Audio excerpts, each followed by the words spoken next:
Hi, I'm Mark Scherer. I'm the CEO and founder of Encompass Life and the host of the Encompassing Life Podcast. Welcome to the show, Hollie Neujahr. Hollie has a really unusual way to spell her name. I would have never have gotten New Year out of it. And Hollie is lit up about what she does. And she is in the Boulder area and she is doing physical therapy in let's see, how does I say it? She's molding several different modalities together to really help and support people in working with issues in their pelvic area. Hollie, welcome to the show. Thank you. Thank you. You're welcome, Hollie. So tell me a little bit about what got you into what you're doing and the issues you're working with. You got people coming into your business with. Absolutely. So I was very much drawn to the aspect of pelvic health and physical therapy when I was very young and working as a physical therapy aide with a woman who specialized her whole practice on this. And I remember thinking, we have never really heard of our pelvic floor areas. And, flash forward, I go through my doctoral program at Duke University. I study this intensively, and I've become very passionate about it as a part of being very holistic with physical therapy. The pelvic floor lies in literally the center of our body. It's what we're sitting on. And it also has really interesting innervation, especially through the pudendal nerve, which gets input from our fight or flight system. And you know what that means. We can be stressed out and then this can impact that area. So I found such an affinity to it because it's very cool scientifically. It's definitely underserved. And from my very biased perspective as a pelvic health PT, it plays such a big part in the entire body in the big picture.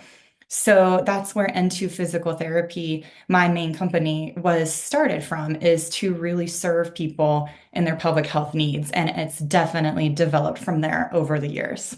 Yeah, yeah. The pelvic is energetically is where all desires come. Come desires move up the chain, right?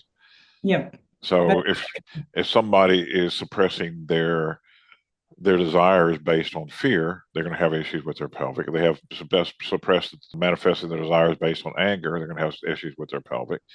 And if the pelvic's out of alignment, so are the feet, and so is everything above and below it. Yeah, it all connects together. And it's so interesting you bring up the word fear because pudendal in Latin means nerve of shame. And I'll never forget this client I worked with who had really horrible pelvic pain. And one day he articulated to me, I have to hide what I'm feeling there so I can Wow. go to a business meeting and look like I have it together. So I think that's why I have pelvic pain and pelvic tension. And it all comes full circle from what you're saying, what I'm saying. It makes sense. Yeah. So you said he has the pelvic pain came from nervous fear, you said? He thought an aspect of his was about that. And just like anybody's body, healing is about everything, right? It's about the Mhm. mind, the body, our beliefs. His problem started with mountain biking, but I think really spiraled over, I think for him, it was almost 12 years. And that, we learn the most from the people that we work with. And I remember when he said that to me, it helped me expand how I approach patients and understanding that very emotional, personal, almost spiritual aspect of it. Right. That's so Mhm. cool that you're working with the body and you're seeing the spiritual correlations that are going on as well. Yeah. One of the things I've found out here is the cause of all disease, all pain and suffering, is the belief in separation from God. Oh, gotcha. Yeah. And anytime we make and I have a lot of people go, I really love God. I really love God. How's your life going? Well, my life sucks. Well, whatever you say about life is a relationship to God because it's in scriptures, God is life, love, truth, and light. So somebody said, well, life sucks, then God sucks. Life's really hard, God's really hard. So people they have so much dogma, so right, you got to say Yes. how much I love God and everything. But if you're whatever you're saying about life is correlates to what your relationship is with God. The interconnectedness of Yep, it, that yep, it's completely one and the same. yep. Yes, it is. Mhm. So, so tell me a little bit about people who are coming in your location. What type of issues do they have? Oh, absolutely. I could talk about this forever. So I'm going to try and Awesome, make it awesome. very concise for you. My personal practice, most of the issues my patients are having are chronic pain. And it's very direct. It can be chronic pelvic pain, pain with sexual activity, pain with urination, pain in the bladder, pain with bowel movements. But oftentimes what I see is very similar to what you're talking about. It's about the whole body. So maybe they have hip pain that the pelvic floor is involved in and it's been overlooked for years. So that's kind of one aspect of practice. That's where my heart has really taken me. Most of my caseload is that. But we also help women through pregnancy, we help them through postpartum problems.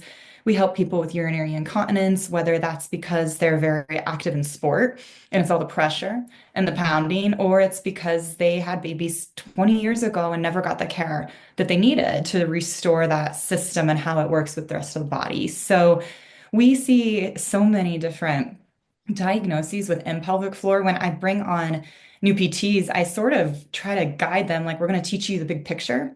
That's what CC practice is really intended to give the education of the big picture. But there's so many little subspecialties within this. And one of my favorite things, I love that you brought up the feet, is a lot of my pelvic clients, we work on the feet because they have issues with how they're moving, issues with how they're connecting with their pelvic center. But we also see a lot of temporomandibular disorder and pain and headaches from clenching. So that they just go so many different directions. I feel like I'm not articulating very well for you, but pelvic health just has so much to it.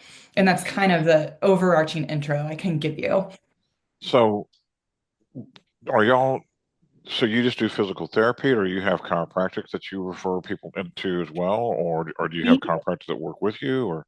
Oh, yeah, absolutely. And I just did an interview last week where this came up. This is such a cool question. So, into physical therapy, we are all doctors of physical therapy. That's my specialty. That's what I train in. But we collaborate with multiple providers in mental health, OB/GYN. We collaborate with chiropractors.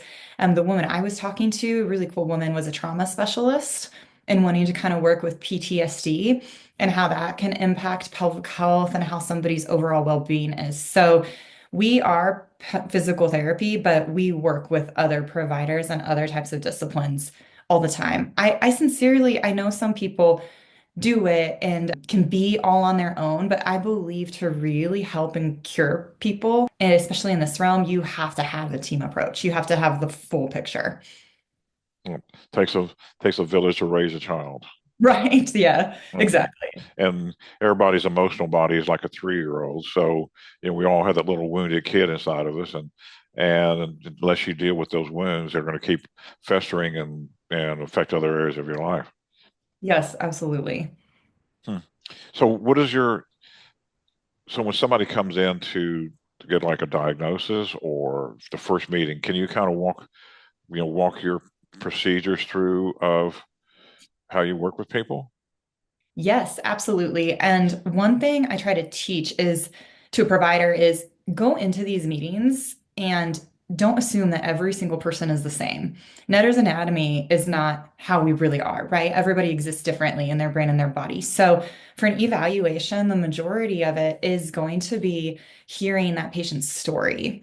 And I really prefer a conversation just like this and to guide it a little bit to get the answers I need. So it's going to be a lot of talking. It's going to be showing what the pelvic floor looks like, what the pelvic girdle looks like, and then trying to work with that person to learn more about their history. I'm sure you see this in what you do, but sometimes it's kind of fascinating how people haven't even thought to talk about something that's this personal and this intimate to them until they're in the safe setting to do it. So evaluations are very fun for me. I love being that detective and trying to learn about somebody and put the clues together. And then we will try, and I usually do get 10 to 15 minutes of this minimum to do some form of an examination that day, a physical exam. But it does all depend on the person, and the priority of that first visit is to hear your patient, to learn their story and put So together how you're going to help them. cool.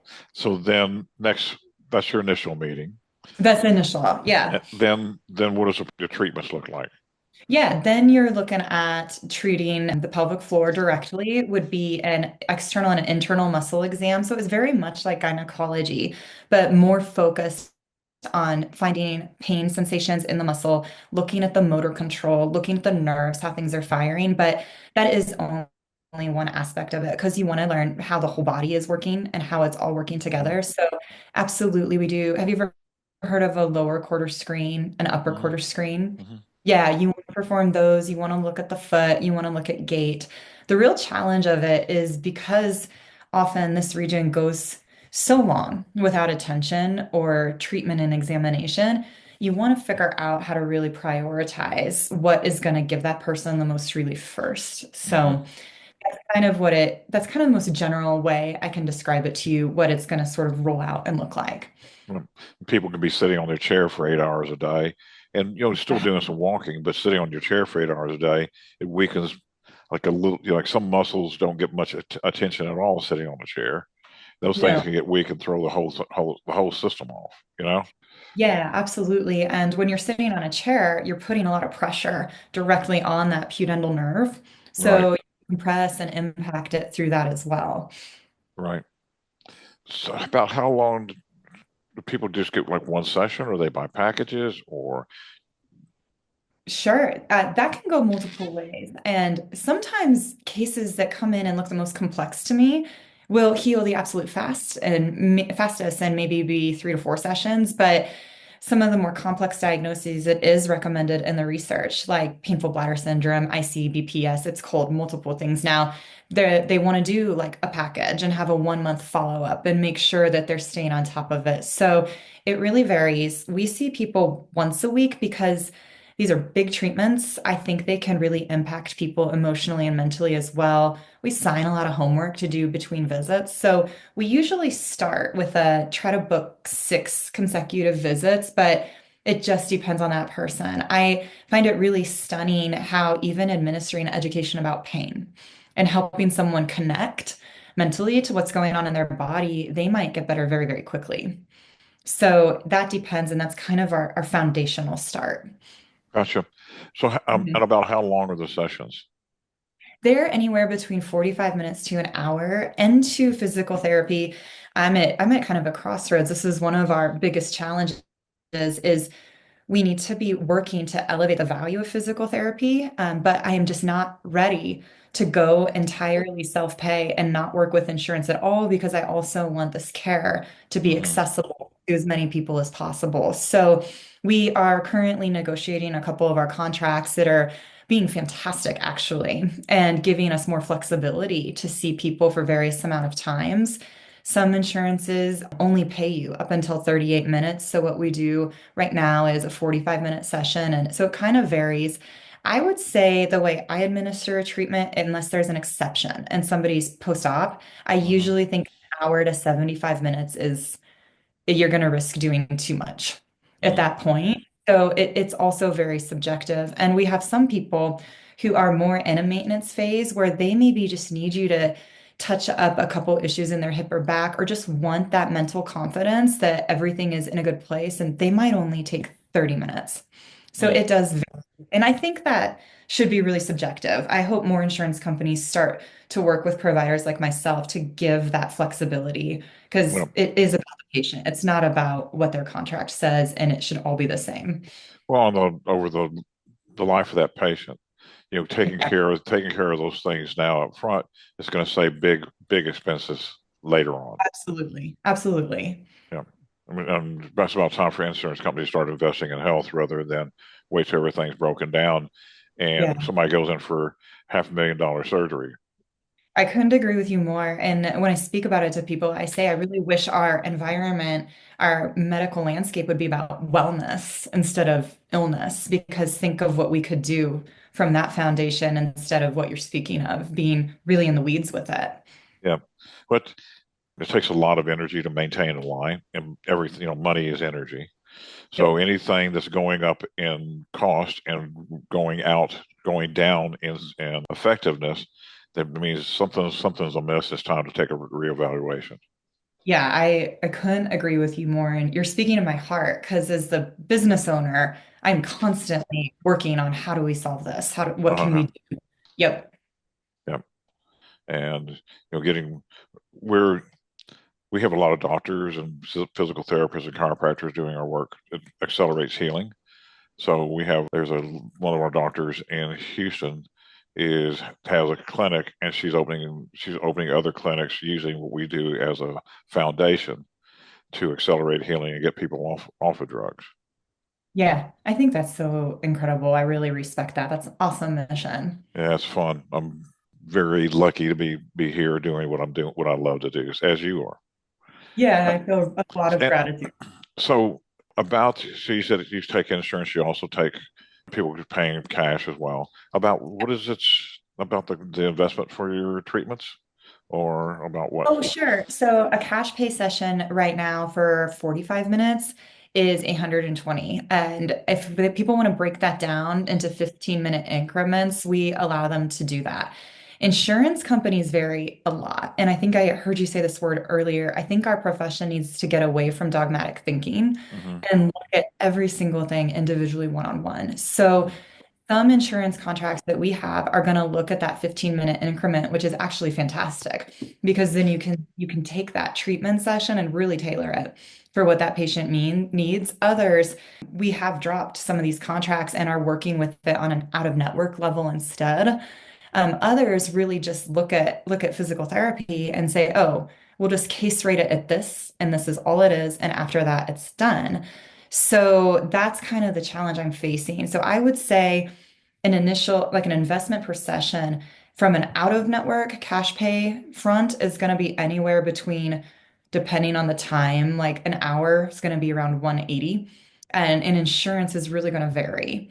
And my friends joke that I cannot like break the rules. They tease me that I can't even jaywalk or I'll feel like, oh no, I did something bad. So with these contracts, some of the reason we're dropping some of them is because they give us absolutely no flexibility to help that client beyond what they say help looks like, and they dominate highly like what we charge, and sometimes it's just not right, or it seems kind of unreasonable. So that's, I know it's a messy answer, but that's kind of the landscape we're dealing with here. Yeah, but And I like you said earlier about I'm trying to be very careful that we keep moving quality forward and make it as much about the client's body and what they need. And it's a fun challenge. And I can mhm, tell you like challenges too, but it's messy. yeah, yeah. If you know what it takes to have somebody get healthy, and the Yeah, company is saying you can only do this, well, your reputation is based on the results you produce. So if absolutely. somebody's governing the way that you're going to produce your results, Yep. no, that No, no, no, no. Uh-uh. no, I totally agree with you. So that's kind of the direction we're moving and changing. Gotcha. And the 180 for that's like about what people will pay for a good massage somewhere as well. So you're taking things a whole other level. That's pretty doable. So it's not like Yeah. it's yeah. Yeah, I'm definitely invested in trying to make it accessible. Gotcha. And where are you located? My main office is in Denver. It's in the Uptown neighborhood, so really kind of in the heart of the city. And it's our big office because Hmm. I utilize that one to run courses and to do some of our teaching and training there. And then we have a second clinic in DTC, which is South Denver, and our third clinic is in Boulder. Oh wow. Yeah, it has the best view of the Flatirons. That it's really cute. So you have three locations, and how long have you had this your business? I started this in 2011, and I've bounced around. At one point I thought I wanted to get bigger, so I had more than three locations, but now I really like where we're going. I like having it just like this and developing the people within the company Hmm. so we can continue to move. I really believe if we move towards the mission of improving the quality of physical therapy, the health of the providers mentally, and finding this win-win environment, Hmm. that's what's going to help the most people. So that's where I'm at. I don't really have any ambition to get any bigger. Or Our next, franchise or anything or not right now. What we're doing right now for this year is we are rolling out a women's health residency. So we can take residents straight out of their doctoral programs and train them in pelvic health and help build more careers that way. So that's the next project. that's cool. So people who are getting their doctorate Yep. can come and intern with you. Yep. Very cool. Thank you. Huh. We have to do something like that. We I we think have people can come do our classes and get a master's or PhD in transformational life coaching, Yeah. or transformational leadership development as well. So cool. Yeah, I think that it's a 1 year program and it's very embedded. And I like the idea of this because I think something really hard, maybe it is for you too, in our profession is navigating the sincerity of information you're getting Yep, online and what's accurate, what's not. So I really wanted to do this the right way and right. accredit yep, through our association and follow that guideline. So yep, that's our next project. And I think that'd be something great for what it sounds like your company does too. Yeah, yeah, yeah. We just kind of it just kind of happened organically for us. We have some master's level psychologists come take our class, and they said, "Guys, what you're doing here is really different." Yeah, And then the next thing you know, the university desired to create a partnership with us. that's cool. Yeah, really fun. So, what's the best way for people to reach you? I would say, depending on what they're looking for, if they want to reach me directly and work with me, it would be just emailing me directly. I'm sure you get this as well, the amount of spam that comes through my phone. I miss a lot of people who are very genuinely trying to get in touch. So shooting me an email at my Hollie, Hollie, at n2physicaltherapy.com is the best. If they're interested in pelvic health and are looking at a certain clinic that's close to them, we have everybody's info on the website and any of those physical therapists. We have the most fantastic team right now. They could look at who they think might be a good match and reach out directly to them if they're looking at going into one of the clinics. About how big is your team of physical therapists? Right now, we have, I think, 18 physical Hmm. therapists. And we're pretty capped out. I don't have any positions open right now because we want to kind of hold some space to develop that residency. So there's different styles. When I train PTs, I want them to learn the foundation, but I don't like this my way or the highway training approach that comes sometimes. So they all sort of get that foundation and then develop where their heart really is and their passion is. So I do recommend people who want to go in really look at a PT's background and where they've developed further into the specialty. Yeah, here's the basics of how we do things here. And then when somebody's really passionate, they'll get information, like they'll get downloads and start to do something a little bit different. To me, Exactly. the greatest teachers have students that will surpass them. Yep. I agree with you. I really, really do. You know. So So what else? Oh, is there a waiting list to get into your place? for every location, there is a wait list. I would say Uptowns is shorter because it's simply a bigger clinic. We have more physical therapists there, and we expanded it, I want to say around a year and a half ago. So that catch up of adding 4 more rooms is making it the most accessible right now. Gotcha. And Yep. so about how long is the wait to get in? So somebody's like, man, I'm in a lot of pain.